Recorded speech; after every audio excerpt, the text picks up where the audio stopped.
Coucou les girls, j'espère que vous allez bien. Bienvenue dans cette nouvelle vidéo. Aujourd'hui, on va s'attaquer à un sujet très intéressant qui est la productivité. Comment être plus productive. Donc, je vais vous partager 5 astuces, voilà, pour être organisé et concentré et faire un max que vous pouvez dans votre journée. Si c'est un contenu qui vous intéresse et que vous êtes boosté à bloc, je vous invite à rester avec moi jusqu'à la fin de cette vidéo. Et si le contenu vous a plu, bien évidemment, à vous abonner. Je vais pas vous le répéter à chaque vidéo. Voilà.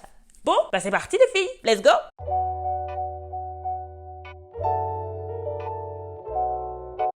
Alors avant d'entrer dans tout ce qui est astuce, on va faire une petite définition très brève de ce qu'est la productivité. La productivité, c'est pas seulement accomplir des tâches. Bon, oui, par contre, vous aurez compris, je voulais dire le mot tâche et non pas stache. Ma langue a fourché, le français ici, c'est chaud. Donc tous ceux qui me jugent, allez en enfer.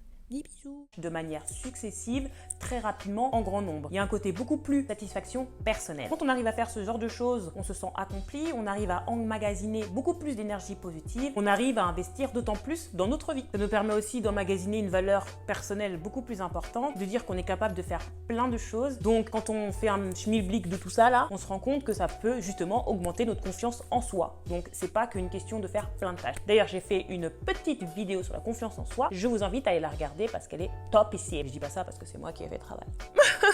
Voilà, en gros, c'est ça la définition. Maintenant, les astuces que vous attendez tous, on entre dans le vif du sujet. Let's go! La première des choses à faire, c'est de créer une to-do list. Donc sachez que si vous voulez être opérationnel, efficace et organisé, il faut que vous listiez vos tâches. Parce que je vous le dis les gars, je l'ai fait tellement de fois, je peux vous assurer que faire une to-do list, ça change la donne! Bien évidemment, on ne fait pas une to-do list n'importe comment, d'accord? Il y a quelques tips, quelques structures à respecter pour que ça soit efficace et le plus clair possible. Pour faire votre to-do list, il faut que vous établissiez des points très clairs. En gros, il faut que vous fassiez une liste d'objectifs que vous souhaitez accomplir dans une journée, dans un mois, dans une semaine, peu importe. Mais il faut que ça soit des objectifs très clairs et précis. Ça vous aide à avoir une vision beaucoup plus globale et de savoir où vous allez. Donc c'est une to-do list que vous pouvez faire la veille pour le lendemain, le dimanche pour toute la semaine, ou en début de mois pour tout le mois, ou en début d'année pour toute l'année, comme vous voulez. Mais il faut que ça soit une to-do list très claire et très précise. Un exemple tout con, moi je vous dis par exemple quand je suis au travail, je me dis pas répondre aux mails. Non, je me dis répondre à tel client pour faire telle chose, voir telle facture, mais des trucs très précis, pas trop larges, parce que plus vous voyez large en fait, plus ça vous laisse le champ à distraire par plein de choses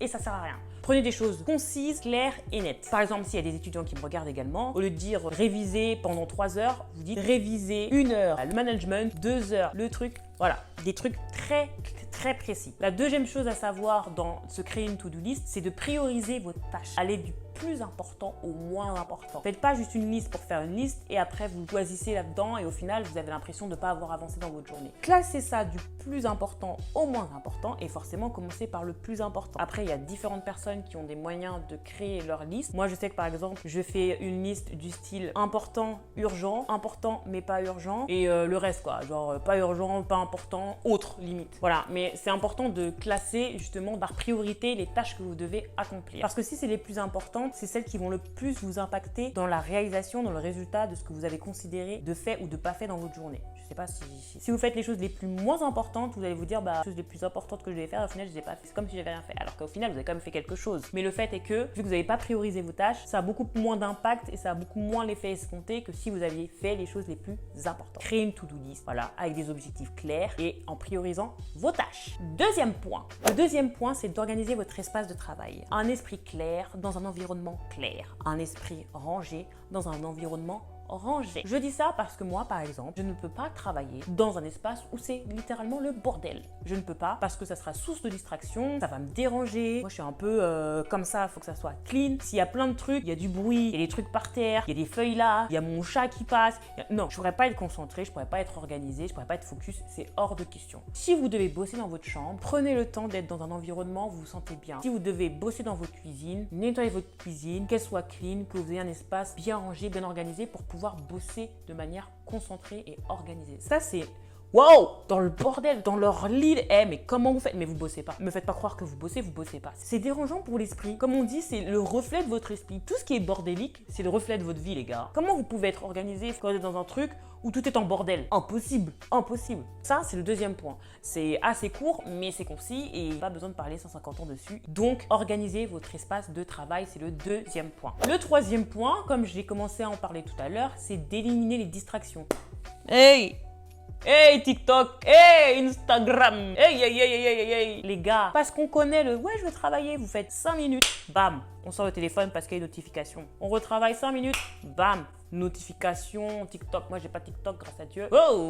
Parce que sinon, ce serait la merde. Mais il faut enlever les distractions. Ça paraît logique, vous allez pouvoir me le dire, hein, ou il n'y a pas besoin de faire bac plus 12 pour le savoir. Parce qu'avoir des distractions comme des notifications sur votre iPhone ou des trucs du genre, ça interrompt le flux de votre productivité, de votre travail. Donc, il faut minimiser au max de la maxence les distractions. Donc, il n'y a pas de discussion. Moi, je le fais. Et c'est pareil, petite parenthèse pour dormir, hein, je le fais. Mettez votre téléphone dans ne pas déranger. Moi, je dis ça. Bon, après, c'est sur ceux qui ont l'iPhone. Je sais pas comment ça se passe sur les Android, mais je crois qu'il y a aussi le même délire. Mettez sur ne pas déranger. Coupez, au pire, éteignez le téléphone, d'accord? Vous avez aussi la possibilité de mettre des limites sur les applications. Je parle toujours pour iPhone, mais je pense qu'aussi c'est la même chose pour Android. De mettre des limites sur l'utilisation par jour des applications ou même pendant un certain temps donné, quand vous avez par exemple travaillé, être en mode concentration. D'ailleurs, petite parenthèse, vous avez également le mode concentration que vous pouvez mettre sur votre téléphone. Bref, tout pour enlever les notifications. Je pense que c'est la base des bases. Pareil, c'est en lien avec ce que je disais tout à l'heure. Cleanez votre espace de travail. Ça évitera aussi toutes sortes de distractions. On connaît, hein, quand tu as un petit morceau de papier ou un stylo et tu commences à faire un dessin qui ressemble à absolument à rien. Tu crois pour Van Gogh, mais en fait, c'est juste que tu as commencé à décrocher, d'accord? Mais voilà, il faut éliminer tout ce type de distractions. Que vous pouvez faire aussi, c'est justement travailler dans un endroit calme. Travaillez pas au milieu des gens là qui parlent, qui font des trucs. Non,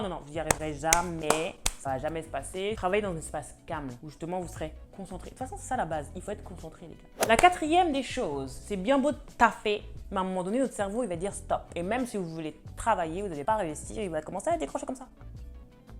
Donc faites des pauses. Ça, c'est le quatrième point. L'importance des pauses. Il faut laisser son cerveau s'oxygéner, d'accord? Donc les gens qui sont là en mode oh, il faut travailler à 24. Non. Vous pouvez vous organiser comme vous voulez. Vous levez à 6h du mat, à 5h du mat. Mais peu importe, dans votre travail, il va falloir faire des pauses. Le fait d'avoir des pauses, vraiment, ça peut augmenter votre productivité parce qu'en fait, vous ne vous sentez pas acculé, vous n'êtes pas fatigué. Mais on fait des micro-pauses. On ne parle pas de pauses de 4 jours. On ne parle pas de pauses de 3 heures. On parle de courtes pauses qui vous permettent et de souffler, mais de ne pas perdre votre dynamique dans votre travail, dans votre productivité et de décrocher totalement. Donc, c'est des micro-pauses. Donc, moi, par exemple, ce que je fais, c'est à peu près des pauses de 10-15 minutes, grand max, parce qu'après, je décroche totalement, les gars, et c'est mort, faut plus m'appeler. Faites des pauses entre 5, 10, voire 15 minutes. Allez prendre un café, passer un coup de fil si vous voulez passer un coup de fil urgent ou qui n'a rien à voir, je sais pas, pour prendre un rendez-vous, je sais pas, si vous voulez sur votre téléphone rapide, parce que je vous vois venir rapide, d'accord? On se limite, mais je vous conseille pas non plus trop le téléphone. Si vous êtes travaillé à la maison, faire un petit tour dehors, bref, une pause. Ça augmente votre productivité, augmente votre créativité, ça augmente tout. Donc faites les micro-pauses, mais des micro-pauses. Je vous vois encore des micro-pauses, d'accord? Donc ça, c'est le quatrième point, faites des pauses. C'est important pour oxygéner le cerveau, pour reposer son cerveau, surtout quand on est sur des périodes intenses, des travails intenses. Le cinquième et dernier point, parce que pour le moment, c'est les points pour moi les plus importants, mais il y en aura d'autres, peut-être que je ferai une autre vidéo. Le cinquième point, hey! Ça aussi, c'est chaud.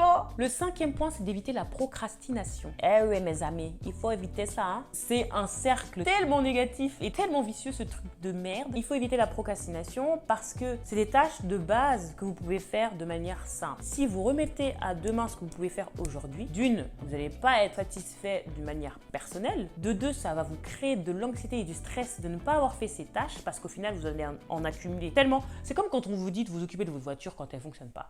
Pourquoi vous attendez qu'il y ait 150 000 problèmes pour vous en occuper et ensuite vous vous plaignez? Occupez-vous de la tâche, là vous pouvez le faire, vous avez le temps, vous avez les moyens, faites la tâche. Si vous attendez que ça s'accumule, vous n'allez pas être bien les gars. Moi je vous le dis en connaissance de cause là, parce que quand on avait quand on avait à la fac, quand on avait à la fac des 15 devoirs qui allaient venir et qu'on était là en train de bûcher, bon moi après j'ai des capacités mais quand même ça me stressait un peu. Au lieu d'avoir appris tranquillement, non il faut que j'apprenne à la dernière minute. Mon bac j'ai appris 12 cartes à la dernière minute. Heureusement que j'ai mes mémoires visuelles, grâce à Dieu j'ai dead ça.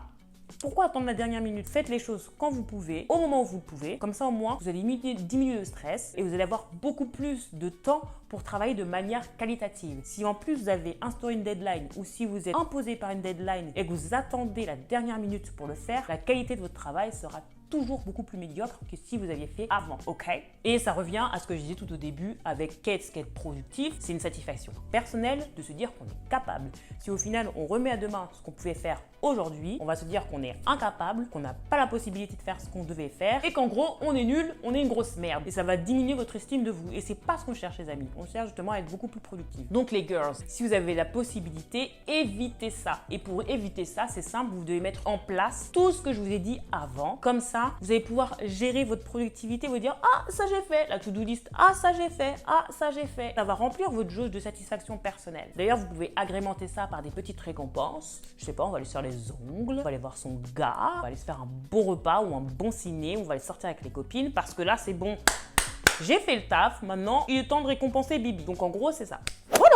Mais écoutez, j'ai fait au plus clair, au plus concis. Bref, en tout cas, c'est les points que je voulais vous exposer aujourd'hui. Donc j'espère que ça vous sera utile pour vous les girls et que vous allez pouvoir les appliquer au meilleur moment et selon forcément votre vie, votre rythme de vie. On n'a pas tous le même rythme de vie, d'accord? Appliquez ça au mieux que vous pouvez. Si vous avez d'autres astuces à partager mes bébés, n'hésitez pas en barre de commentaires. Je serai ravie de partager comme d'hab ici c'est la maison. Ah, on est sur mon canapé ici, hein. Vous voyez, on est bien. Vous avez la possibilité de m'envoyer tout ça. Donc n'hésitez pas et surtout si ça vous a plu, de liker et de vous abonner. J'espère vous apporter d'autres petits conseils de développement personnel. C'était la Minute Emily Positive. On se retrouve la semaine prochaine pour de nouvelles aventures. Ah, je vous aime mes stars. Bisous, je les manqué. Allez, il y a plein d'autres choses qui vont arriver, donc soyez à l'affût. Mettez aussi la petite cloche, ça peut vous aider. Bisous. Mouah.